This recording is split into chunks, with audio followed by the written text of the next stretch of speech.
বাংলাদেশের উত্তরের জনপদ গাইবান্ধা, যার মধ্যে দিয়ে বয়ে চলেছে তিনটি প্রধান নদী ব্রহ্মপুত্র, তিস্তা ও করতোয়া। নদীবেষ্টিত এই জেলায় প্রায় প্রতি বর্ষাতেই প্লাবিত হয় জনপদ, ক্ষতিগ্রস্ত হয় ফসলের মাঠ, বসতভিটা, গবাদি পশু। জীবিকা হারিয়ে প্রান্তিক মানুষের জীবনে নেমে আসে দুর্বিষহ কষ্ট। বন্যার পানি আসলে আমাদের খুব কষ্ট হতো, ঘরে থাকতে পারতাম না। ঘরের খাট পর্যন্ত পানিতে ভাসে বেড়াতো। বাদে যা 1-1.5 মাস থাকা লাগতো, টয়লেটের কষ্ট হতো, ভালো পানি খাইতে পারতাম না, ছেলে মেয়েদের ঠিক মতো খাওয়াতে পারতাম না। প্রাকৃতিক দুর্যোগ ও জলবায়ু পরিবর্তনের প্রভাব মোকাবেলায় গাইবান্ধা সদর উপজেলার মালিবাড়ি ও বোয়ালি ইউনিয়নের 10,000 পরিবারের প্রায় 60,000 মানুষকে সঙ্গে নিয়ে ওয়ার্ল্ড ভিশন বাংলাদেশ বাস্তবায়ন করছে রিগ্রেনিং প্রকল্প। এই প্রকল্পের মাধ্যমে হতদরিদ্র বন্যাপীড়িত অনেক পরিবারের জন্য তৈরি করা হয়েছে বন্যা সহনশীল বাড়ি। এখন আর মরিয়মরা বর্ষা মৌসুমে আতঙ্কিত হন না। আমার একটা সুন্দর স্বপ্ন ছিল, সুন্দর একটা ঘর করার জন্য। আমার স্বামীর সেরকম সামর্থ্য নেই। ওয়ার্ল্ড ভিশন থেকে আমাকে সুন্দর মজবুত একটা ঘর দিল, উঁচা দরজা, আর পানি ওঠার সম্ভাবনা নেই। আমি ছেলে মেয়েকে নিয়ে নিরাপদে আছি। ঘর পেয়ে আমাদের অনেক সুবিধা হয়েছে, এখন পড়াশোনা করতে অসুবিধা হয় না, আগে অনেক অসুবিধা হতো। পরিবেশ দূষণ রোধে রিগ্রেনিং প্রকল্পের একটি উল্লেখযোগ্য উদ্যোগ হচ্ছে পরিবেশ বান্ধব উন্নত চুলা। কম সময়ে ও অল্প জ্বালানিতে রান্না হয়, তাই প্রান্তিক মানুষের কাছে এটি ব্যবহারের গ্রহণযোগ্যতা বেড়েছে। আমার অনেক উপকার হয়েছে, আমি তাড়াতাড়ি রান্না করতে পারি, খড়ি কম লাগে, এই তাড়াতাড়ি রান্না খাই আমার নাতনি স্কুলে চলে যায়। ব্রহ্মপুত্র পাড়ের এই গ্রামগুলোর অনেক বাড়িতেই নেই সরকারি বিদ্যুৎ সেবা, যেখানে আছে সেখানেও সরবরাহের রয়েছে ঘাটতি। কিন্তু অন্ধকার নেমে আসলেও শিশুরা এখন পড়তে পারে সৌর বিদ্যুতের আলোয়।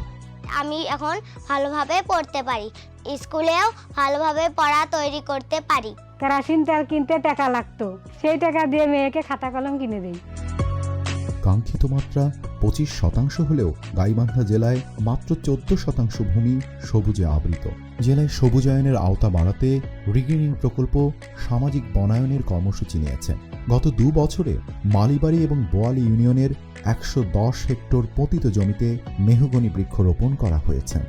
ওয়ার্ল্ড ভিশনের লোকজন আসিয়ে যখন আমাকে বুঝাইল মেহগনির চারা কিছু লাগালে ভবিষ্যতে আপনার উপকার হবে, বিনামূল্যে আমরা চারা দেব, আপনি খালি যত্ন করি গাড়ি নেবেন। 180টা চারা আমি গাছছি এখানে।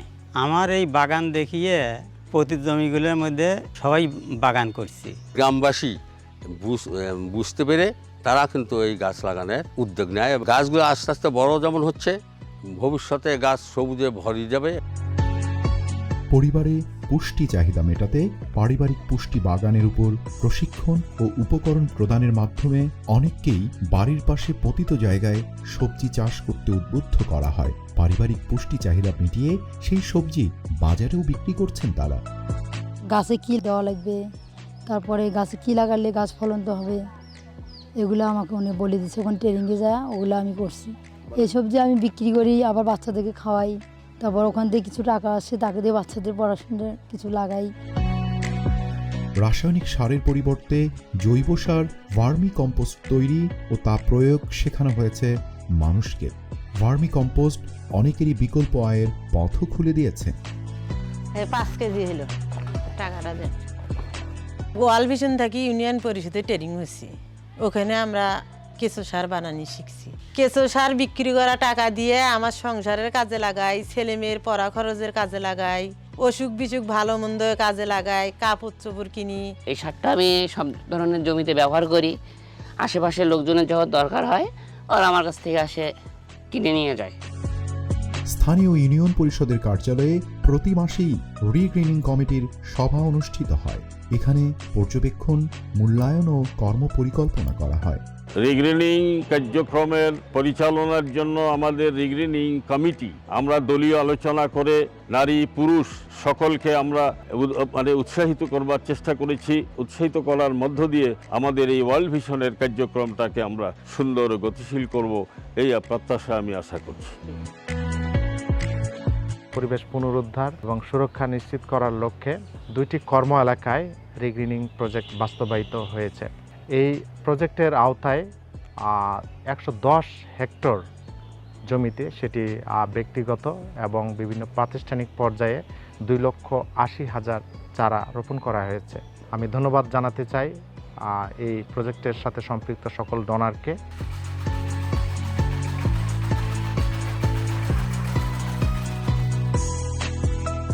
প্রাকৃতিক দুর্যোগে বিপর্যস্ত গাইবান্ধার সংগ্রামী মানুষদের টেকসই ভবিষ্যতের ভিত্তি স্থাপন করেছে রিগ্রিনিং প্রকল্প।